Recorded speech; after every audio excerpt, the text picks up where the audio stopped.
Hi, Richie. Hi, Sin. Hi, everyone. Richie, tell us what's happening today. Today, we are watching the first episode of Jojo's Bizarre Adventure Stardust Crusaders with a special guest. Hi. You have to stay quiet until we speak to you. Okay. Yes, Mom. Can we just use that as the intro? No. Kayin, you have to be quiet, and then we'll just start talking. Okay. That's just the pre-audio. Like, hey, and be quiet. Okay. No one's allowed to know you're here. Oh my god. Okay, are y'all ready? This is serious. You know I take anime seriously. MD Geist 2, Reborn. Yes, my MD Guys 2 has about 20 pages of notes, so. I think that's longer than the script. Probably more coherent than the script. It's actually very good. It's very deep. Okay, ready? Okay, yes. Hi, Richie. Hi, Sin. Hi, everyone. Richie, can you tell us what we're doing here today? Today, we're discussing Episode 1 of Jojo's Bizarre Adventure Part 3, Stardust Crusaders, with a very special guest. I'd like everyone to close their eyes. Everyone listening, imagine that you're on a beach and the waves are hitting your feet. And oh my god, who's there with us? It's me again. It's Kayin.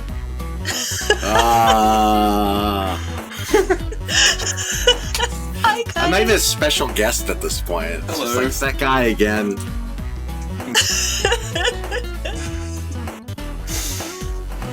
This is how I started, watch out.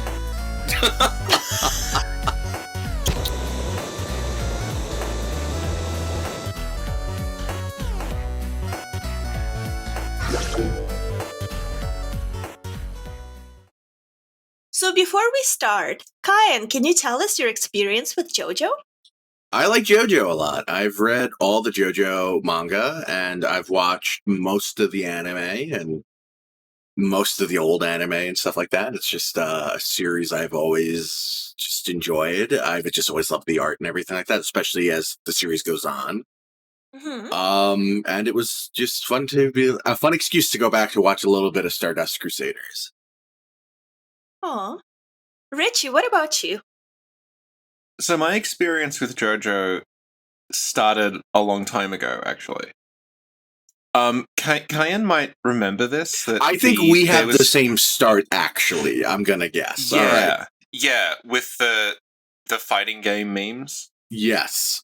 Yeah. Okay, so there was a Jojo fighting game that came out in the late 90s. And it became an early meme on image boards because no one really knew what it was. But it had these just weird characters and all the strange moves they would do and things. They were all named after bands and musicians. And we're like, what the hell is this? And very specifically, Dio, who is the villain of this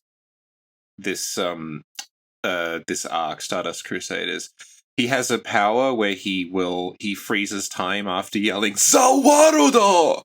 And no one knew really what it was, but we just kept seeing that in this fighting game, and it became this weird meme that you would like do gifs of people like "Zawarudo!" and then everything would the colors would invert and freeze.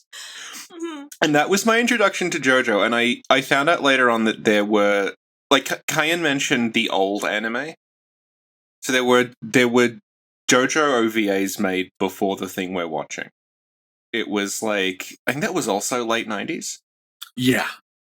Yeah. So that is it's there's two of them. There's two.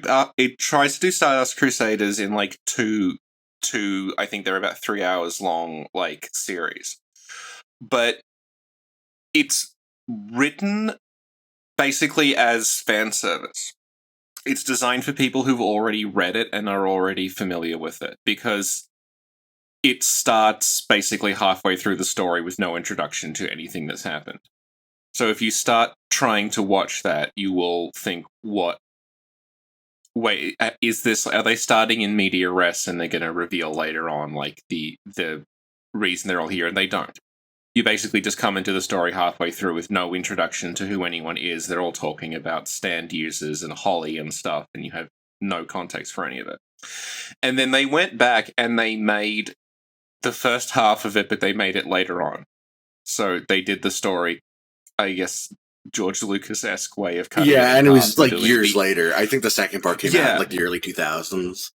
Yeah. So I had tried watching that and I had no idea what was going on. So this was my first attempt to actually watch the story in chronological order.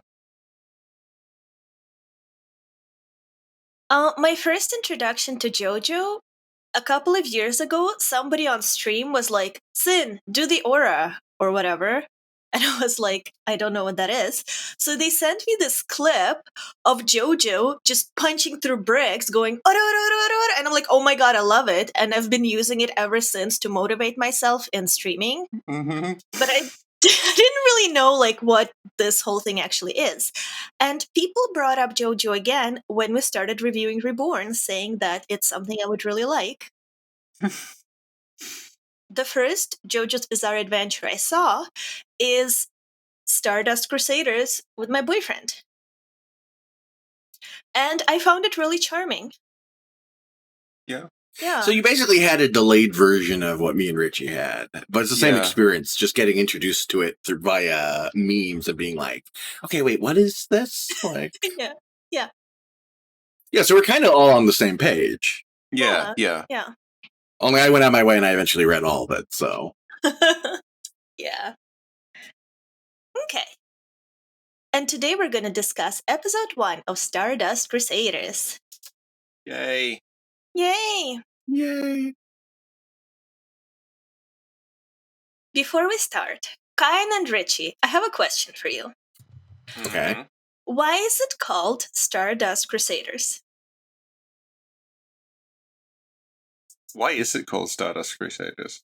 Because there is Star Platinum, and Yeah. they're all on a crusade. All And the they JoJo have- part names are Yeah. preposterous. Yeah. I thought there might be some other meaning to it, but the Star Platinum, Jojo has a star on his neck. Mm-hmm. They're looking for someone else who has a star. Mm-hmm. Gotta find Grandpa's body. Yeah. Yeah. Yes. Thank you. So, episode 1 is titled A Man Possessed by an Evil Spirit. I appreciate the title because it's very informative and it encompasses the episode we're about to see. Yeah, it's true of a lot of anime. They'll have extremely... Sometimes the titles will have subtitles that just explain everything that's going to happen. It's very convenient. Yeah. Cool. So the episode starts with 3 fishermen finding a treasure that looks like it's been locked from the inside. And something is written on the treasure. Right? Mm-hmm. Mm. And the writing says D-I-O. Oh. Oh, do you guys have any idea what D-I-O might stand for? The chest contains Diogenes, and the chest is his pot. He's gonna teach these treasure hunters about philosophy. Yeah, that works. Cool, thank you. So later that same boat is found adrift with no one on it, no sign of struggle. Only 3 unfinished cups of coffee remain. And the same chest they found earlier is open and empty. So I like this because when you watch it, it sets up a mystery. So you're like, what's D-I-O? What is this chest? What happened? All right, but if you're watching this in order, because this is specifically part 3, you will know who Dio is because he was in part 1.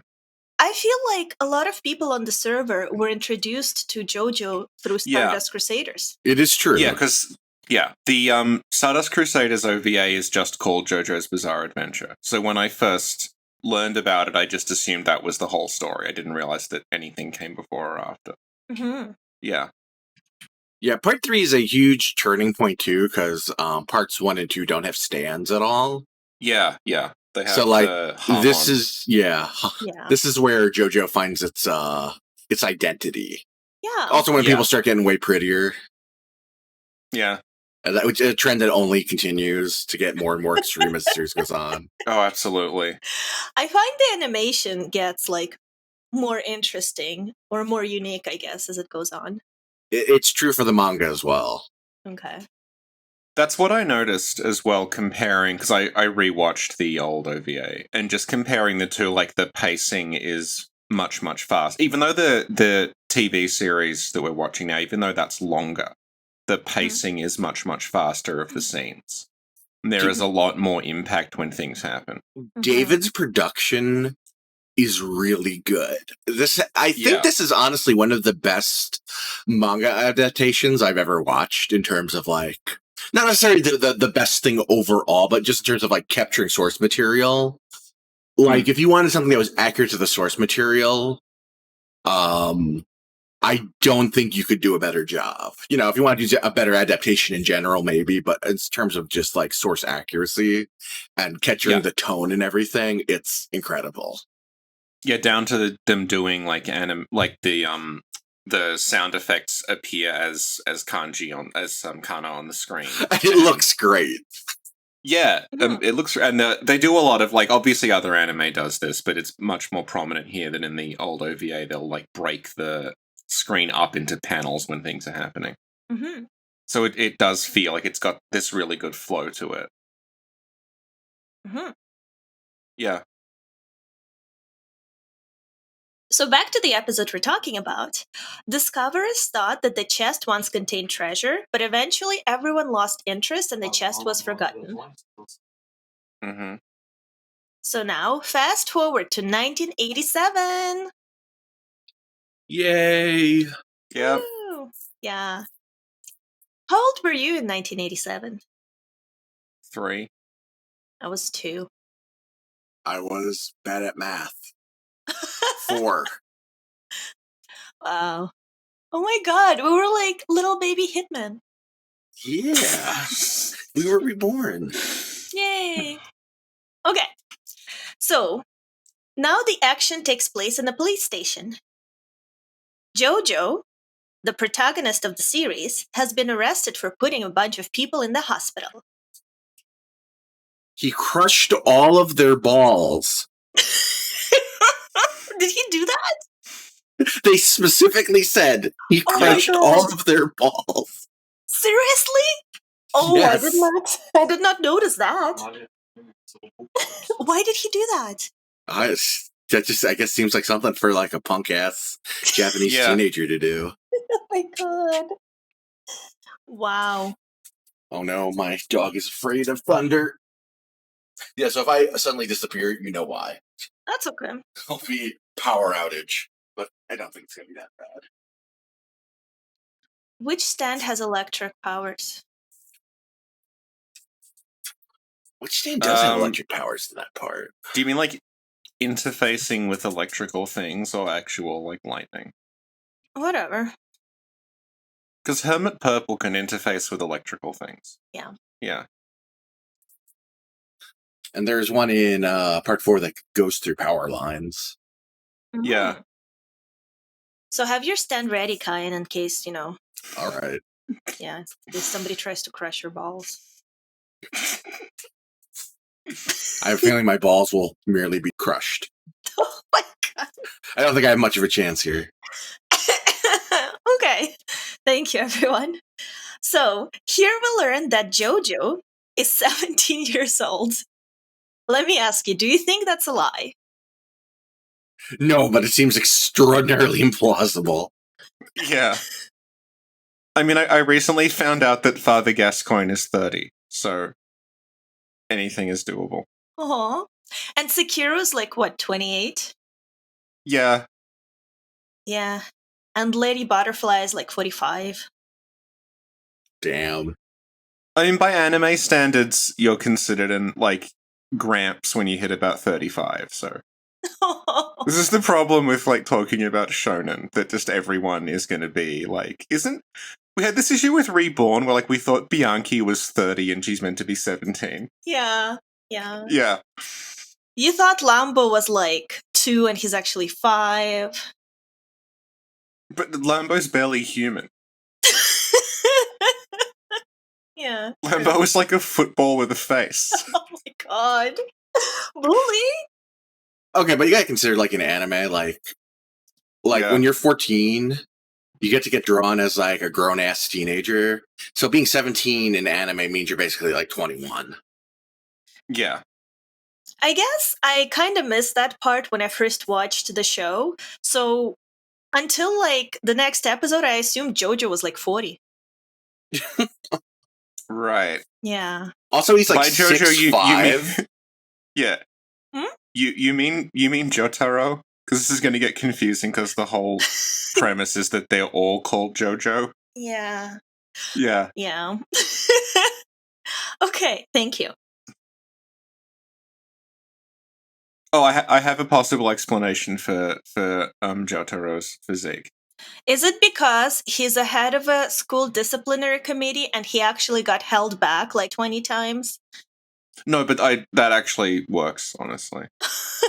Although he's too much of a punk to like be on the Yeah. disciplinary committee, surely. Yeah. Yeah. It's also like the Joestar family. They start in Britain, so they're meant to be Westerners, and it's possible that he's drawn like just much bigger and taller to make himself look more Western. I don't know. His official art is 6'5", which is his official height is 6'5", which is like way taller than anime usually puts even tall characters at. Yeah. Which I think that feeds into that pretty well. Like, So, Richie, now do you believe me when I told you everybody's way too tall? In what? In Jojo. When did I not believe you? I don't know. You Yeah, just this is the thing. You've just assumed that I disagreed with you.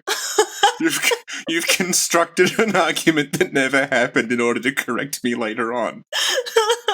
Works with my boyfriend. Okay, thank you. Here we also learn that Jojo's friends call him Jojo because they take the Jo from his first name and the Jo from his last name, his full name being Jotaro Joestar. Yes. yes. They're all, something Joestar. Yeah. Jojo's mother's name is Holly, and she's at the police station, and she's talking to Kojo. the... What? Sorry, what? Kojo. What? She's Holly Joestar, she'd be Hojo. Oh. Wait! Okay, wait. Okay, excellent, thank you. Okay. And so she's talking to the officers, right? And she's really worried. And so they escort her through like a dark corridor to Jojo's cell. As she's going through the hallways, like, I guess her son's life flashes before her eyes. And she has like these sweet memories of her gentle son from when he was a young boy playing with his friends, from when he gave her flowers for Valentine's Day. And like in her worry, she screams out his name as she runs up to his cell, to which Jojo responds, "Shut the hell up, you're so damn annoying, you bitch." So my question to you is, what's the lore behind Jojo's attitude? I mean, when I rewatched this episode, my assumption at first was, oh, he's just trying to get his mom to leave him alone because he's afraid that he's going to accidentally kill or hurt her. But he's a dick to her later in the episode too, so he's just a punk-ass little kid. Yeah, he's just he's a punk.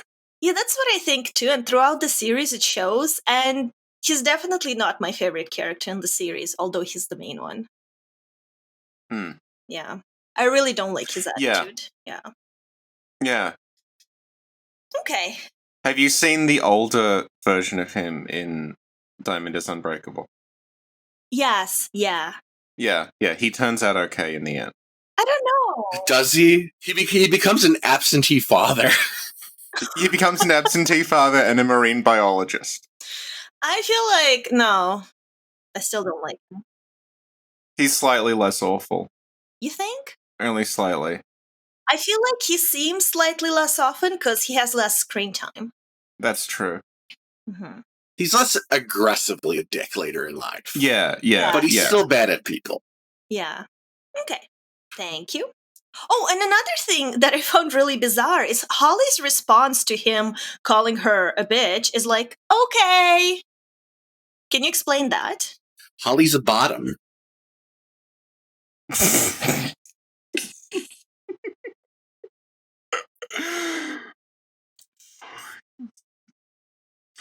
Complete silence on Sin's audio track.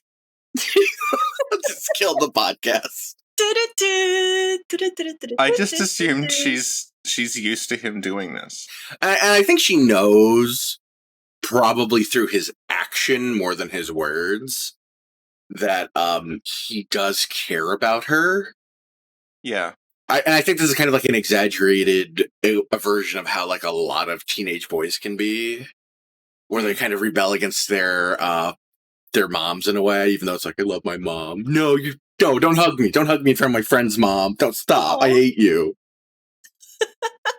Yeah. Like, she knows her kid better than her kid knows himself. She knows her giant son. Yeah, her 6'5", 40-year-old kid better than anyone. Yeah. Yeah. Okay. So now that we met Jojo, there are a few questions that come to mind. Why does his head fuse into his hair? Good fucking question. Yeah. I never noticed that, and then when you brought it up to me, I realized, oh god, he's like, it's like the next level up from Bart Simpson. Where Flush head. There is no separation. No. It's like his hat has a wig attached to the back of it. Yeah, at first I assumed it was a tethered hat. And then as time goes on, it was just like, oh no. And it's like when you're drawing in black and white, you can kind of just like hide it. But like them having to actually animate it and do it in color is just like, oh, Araki, why did you design him this way? I mean, it's definitely unique. It does stand out. Mm-hmm. Well, apparently it doesn't stand out because Richie didn't know until it was pointed out to him. Yeah, now I can't not notice it. It's like that. Although weirdly, right, unsee. in the next episode, Kakyoin draws him, and he draws him with the hat and hair separate. It's like, I reject this nonsense. Yeah, it's like a stylized image of him where he has a normal human head. Okay. Thank you. My second question is, why does he wear 2 belts? Because it's like Kayin was saying earlier, this is sort of when the series starts to find its identity. And the character designs get more and more elaborate. But this is the start of that. Mm-hmm. So you can imagine what they end up looking trying like. to get fancy with fashion and 20 years later. Yeah. They get increasingly. Okay. But yeah, he's like a if you got sort of all the visual kind of signifiers of a Japanese punk kid in the 80s, and then you just dialed them all up to 11. He's that. So he's got the belts, and he's got the chains, and he's got the jacket, but they're all massively exaggerated. Mm-hmm. So my third question was actually, what's up with the chain? A show of wealth. But the thing is, if it was a real chain, the jacket wouldn't be able to hold it up, so it's clearly plastic. But where is he getting jackets that fit him in the first place? Because his torso is essentially a triangle. Like his shoulders are about 3 times wider than his hips. He's clearly getting these specially made. I see. Okay. And my final and most important question. Why is he so tall? Got those British genes. Okay.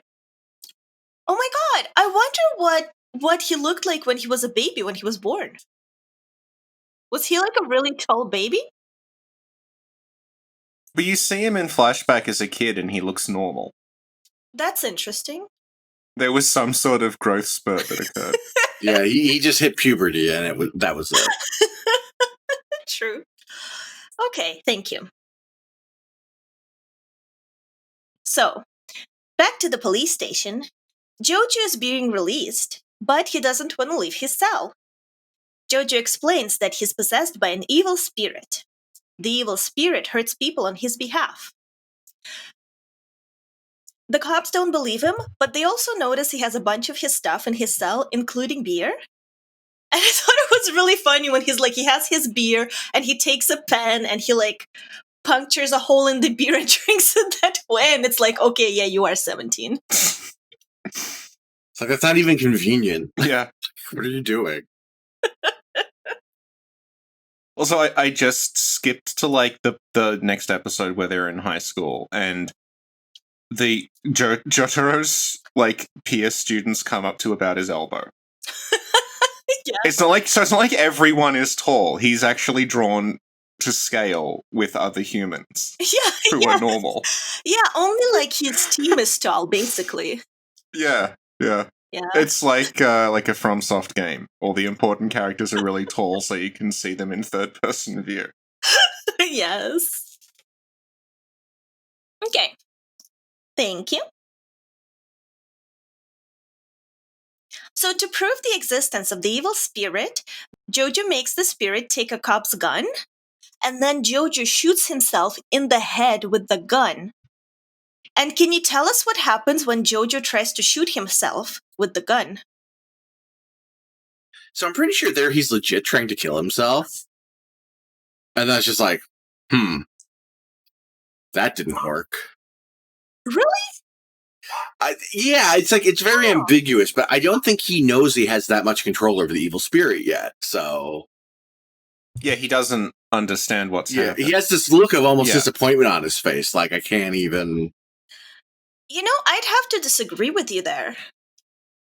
Mm-hmm. I feel like although he cannot control the spirit at this point, he knew exactly what was going to happen. Maybe that during that fight that already happened, where maybe somebody shot him and the bullet just stopped, right in front of his face. Do you think or he tried to shoot himself before? I mean, I think that's perfectly valid, too. It's just completely, it's not entirely clear what his motive is, but it works either way, where it's just he can catch a bullet. I actually think that's just showing that he's sort of original, because his originality is going to show throughout the series as he fights bad guys. So he's just to the point. He's they're not going to believe me. The only way I can prove that there's an evil spirit possessing me is to do something radical. And that would be shooting myself and the evil spirit stopping. It is pretty rad. It does work. Yeah. Yeah. So do you now agree that my explanation is the one that fits Jojo's character?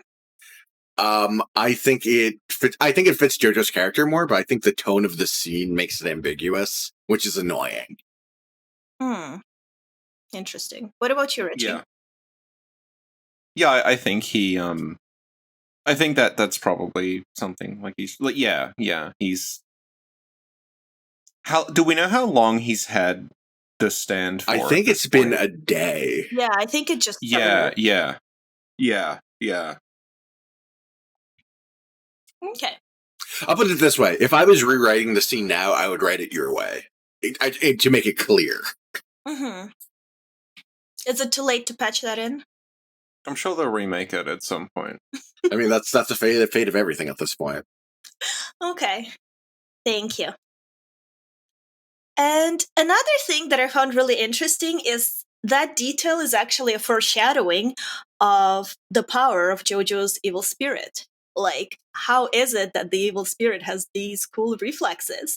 And then later in the series, when more things are revealed, you think back to all these instances and you're like, oh, that makes sense. That's cool. Yeah. So I appreciate that. Yeah. If you look up Jojo on YouTube, there's a series of video essays called Debunking the Idea that Ariaki, who wrote it, forgot things. And I think that you're pointing out that this was all set up beforehand. Yeah. Reminds me of that, yeah. Cool. Though I would say in that case, Araki 100% forgets things. Oh, it's all right if someone writes a story over like a 30-year period that encompasses all these generations and time zones. I was like, everything he forgets happens within like the first 4 chapters of a new part. Mhm. Yeah. After that, he's pretty consistent, but he's Yeah. an experimental Yeah. dude. Yeah. Mhm. Yeah. Okay. Thank you. So at this point, Holly remembers that her own father has strange powers too, although she's still not sure what's happening to her son. You'd think she'd remember earlier that her father had strange powers as well. I'd have to disagree with that because she didn't know. Yeah, she found out about the evil spirit when she got there. Yeah. Okay. Right? It's not like the cops said, like, yeah, your son's possessed by an evil spirit. They're like, no, he just crushed like all these balls. These kids have no testicles anymore. Yeah. So I think her reaction is like processing everything, being like, okay, right, my dad has something weird going on too. So now we're at the airport.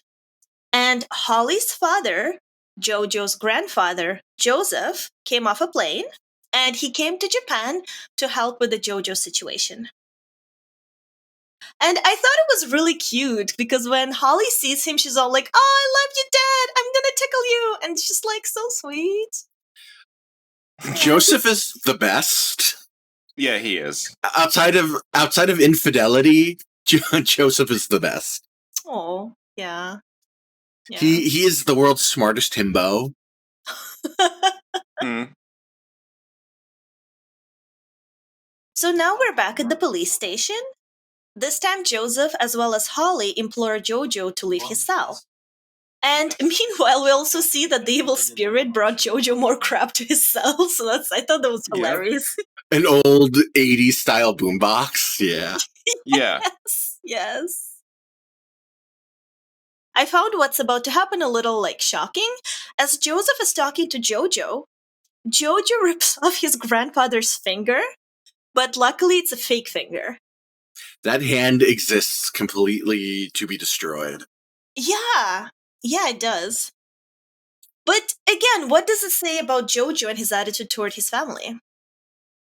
I don't know. Could he tell that it was fake because of the evil spirit? It's hard to tell, but it is still a very aggressive act. Sin, do you know how he got that hand? Or how he lost his hand to begin with? I don't remember. Tell me. It got turned into a squirrel. Okay, I did not know that. I just wanted you to know that. When? In part 2. How? By cars. Great. Yeah. Thank you. Cars is a pillar man. Uh-huh. I'm sure that's extraordinarily helpful for you. Listen, I watched a lot of Reborn. I can figure this out. Yeah. How does this? Because I brought Jojo up during Reborn, right? Yeah. When we talked about the tone. Mm-hmm. How do you feel like tonally this compares to Reborn? I feel like it's similar, but on a different level. Whereas Reborn is more friendly, this is more, I guess, serious, a little more harsh, but they have similar shifts in tone. Right. Yeah. What do you think, Richie? How did you feel? Well, what I talked about with Reborn was like Reborn starts off like the baseline of that show is just wacky shit is happening all the time. And characters sort of like treat it as the baseline of that reality. And then later on, they start bringing in stuff that characters react to with shock, but it's actually not any weirder than what they live with normally. Mm-hmm. Whereas Jojo starts off with ridiculous shit, but everyone's reactions sort of stay the same throughout. There's a consistency, like people just the way that they react to stands and things. Mm-hmm. Yeah. What do you think, Kayin? I think I haven't watched Reborn. Then why are you here? I'm sorry. You keep asking me to come on despite my character flaw. Okay, thank you. Give me just 1 second. Sure, and I think the thunderstorm has passed. Woo! I was so looking forward to just having a power outage in the middle of the podcast. Oh. They used to happen here all the time. Yeah, it's annoying because it's only this like 1 hour window. And it's like, really? Is this when they had to come? No, I used to not be able to use the internet at all if it was raining Oh, for like 6 months. Yeah, oh no. because there was an exposed wire, so when it rained, the water would get into the copper and it would stop working. That sounds like a Yeah. nightmare. So we'd have to look at the weather forecast to see if we could record. At this point, Jojo says he knows exactly what the evil spirit is, and he introduces Avdol to Jojo and Holly. Avdol summons Magician's Red. Can you describe Magician's Red? I have in my notes in all caps, it's Tizok from Garou, Mark of the Wolves, which is a funny thing. Mhm. Fighting games lift from JoJo's Bizarre Adventure constantly. Yeah. And this would be one of those examples where Magician Red looks like a character that would become a SNK grappler years later. A big, giant, red, muscly bird man. Yeah, that's what he is. He's like a birdman with abs. Gotta have abs. Yeah. I thought it was really cool. I thought it was a really interesting design. Like, it's not what I expected to see when Avdol came on screen and summoned something, basically. Yeah, and in the early history of the stands, they have this very they're very based off of more like myth and legend stuff. Mm-hmm. As time goes Yeah. on, they get a lot weirder and a lot more abstract looking, Right. like Yes. way yes. more alien. But here, like, there's still like a very clear theme that Magician Red fits into extremely well. So can you talk about that a little more? Well, here we have so in Stardust Crusader, all the stands are named after all the enemy stands are named after tarot cards and Egyptian gods, I think, later on. And they tend to be very simple, like, oh, I'm a bird that controls ice, like, oh, I have magnetism. Oh, I'm a giant bug that like represents like the tower. Like, it's just very, very straightforward things matching the symbolism. Mm-hmm. But then later on, you get like weird stuff like, here, my stand's a stopwatch that I can just rewind time back 5 seconds. My stand is a tiny egg that grows into a weird alien thing that says words that attack people, and they become actual physical comic representations of the word. Yeah. My stand makes everybody around me want to fight. My stand turns people into dinosaurs by making them vibrate on a specific frequency. Yes. Yes. I can shut people to doors to teleport them into other dimensions. Like, Yeah. they get really, really weird abstract. But in Stardust Crusaders, they're very straightforward abilities and attacks and stuff like that. Yeah. Cool. Thank you.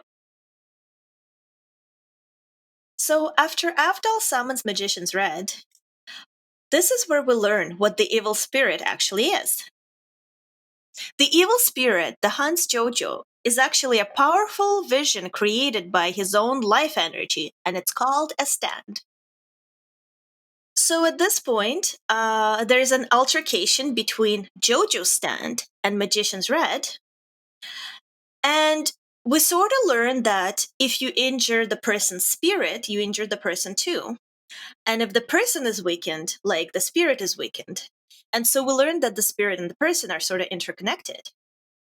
And another thing that we learn is that like regular people can't actually see spirits. I think only stand users can see other people's stands. Yeah, that's why the cops don't know what's happening. Mm-hmm. And the fight between Jojo and Magician's Red is pretty intense. But here we also see like the first signs of Jojo's ingenuity, because to beat Magician's Red, He breaks like a pipe and some water spills on some fire that Magician's Red created. Yes, the Joestar family is a family of extremely talented himbos.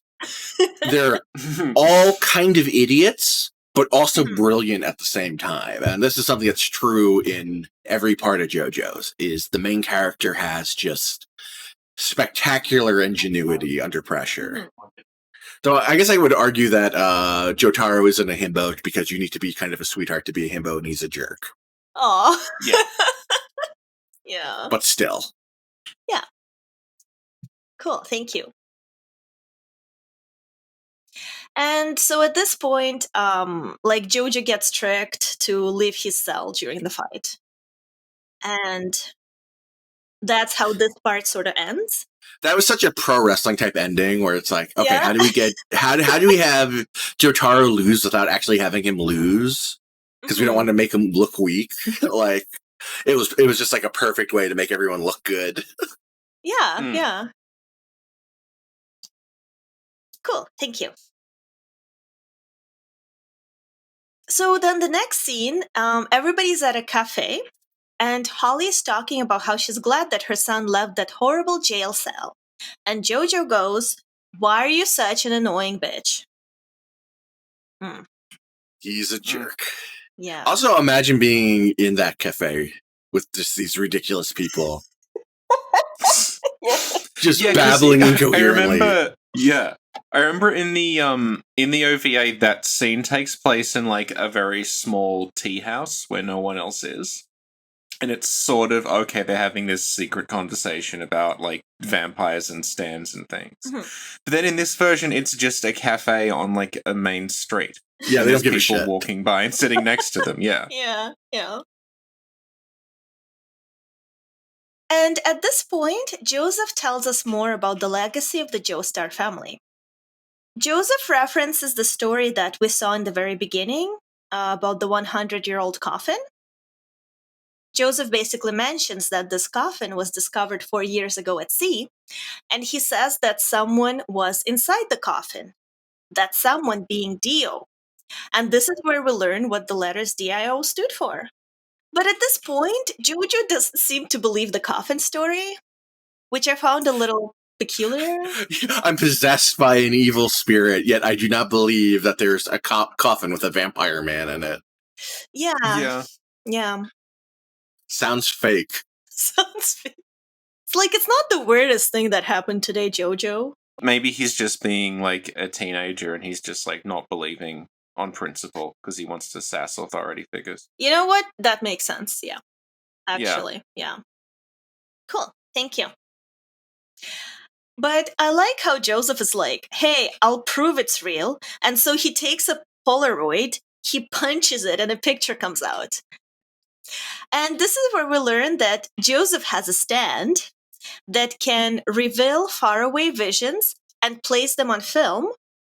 However, the downside is that he has to bust a 30,000 yen camera to do it. You know, he figured this out just by getting really mad on accident one time. So,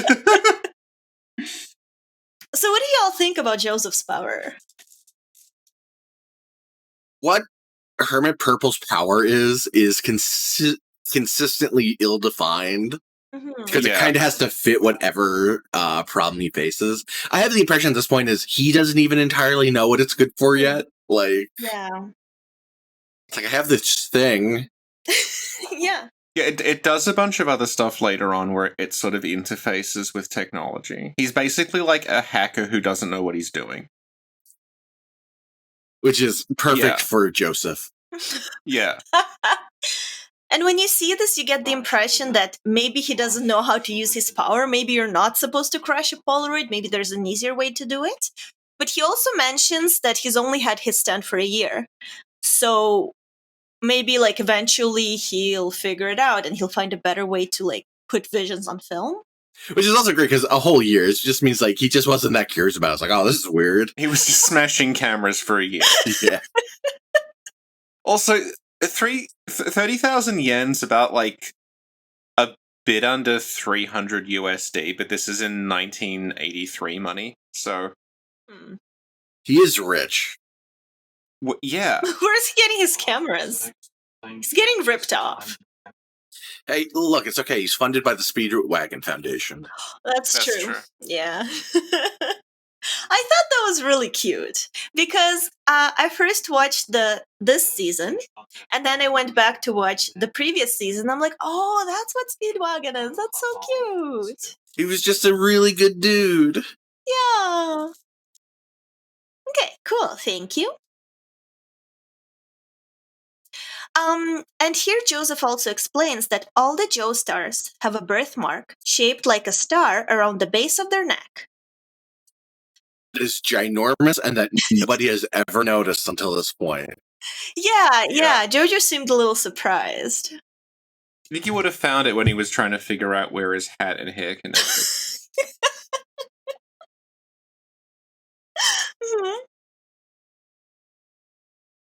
So then the photo Joseph created with his stand showed like a pic of Dio with a birthmark shaped like a star. And then we find out that Dio's head is actually using Jonathan Joestar's body. And Jonathan Joestar is Joseph's grandfather. Yeah, this is something that confused me the first time I saw this, because it's not this version of it, but they were saying like, oh, he's using Jonathan Joestar's body. By which I assume they meant, oh, his spirit has taken possession of your grandfather's body.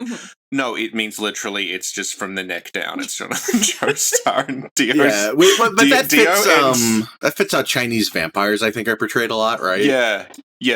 Dio ends part 1 as literally a severed head. Yeah. But if you don't know that, it's a bit confusing. Yeah. Yeah. Okay, thank you. And then we see the credits, and during the credits, we actually see Dio. Bisexual icon Dio. Yeah, he's very, what's the word? Fabulous. Yeah, very fabulous, yeah. And he's like, I feel like someone's watching me again. And that's not how he said it, no.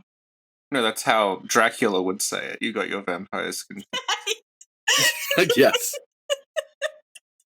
Definitely, yeah. Actually, do you think Jojo deserves credit for bringing vampires into it, but not going for, like, and this famous historical vampire is actually real? You know what? That is like, nice. Yeah, it's like, no, vampires exist, but it's nothing related to anything you've ever heard before. It's some You just weird put on a Aztec stone mask mask. thing. It's good. Yeah.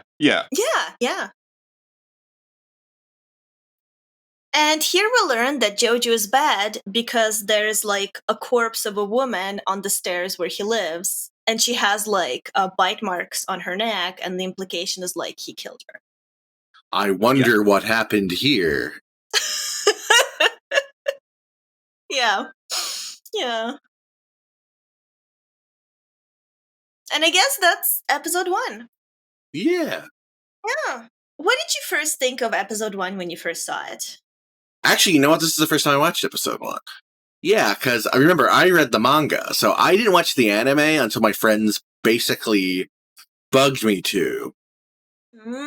So I came in midway through, not even midway, like more of like a quarter of the way through part 3. So I haven't seen the anime versions of part 1 and 2. I've seen everything after that. Interesting. What about you, Richie?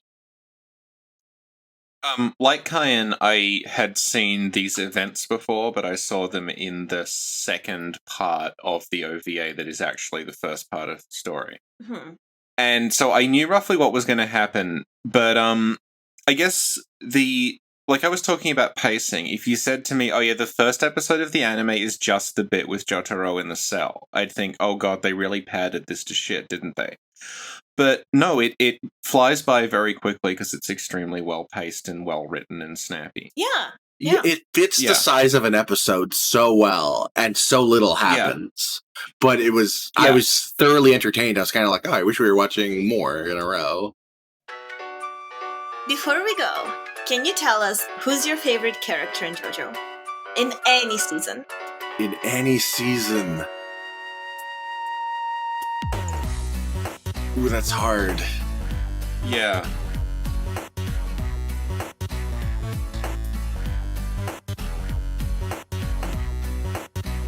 This is gonna be a long pause. Yeah. I have no idea how to answer because there's so many. I think I really like Jolene from Stone Ocean. Yeah. Yeah. Cool. What about you, Richie? I don't know. I'd have to. I haven't seen all of it yet, so I'd have to finish watching it all. I haven't seen all of it either, but so far my favorite is Kayin.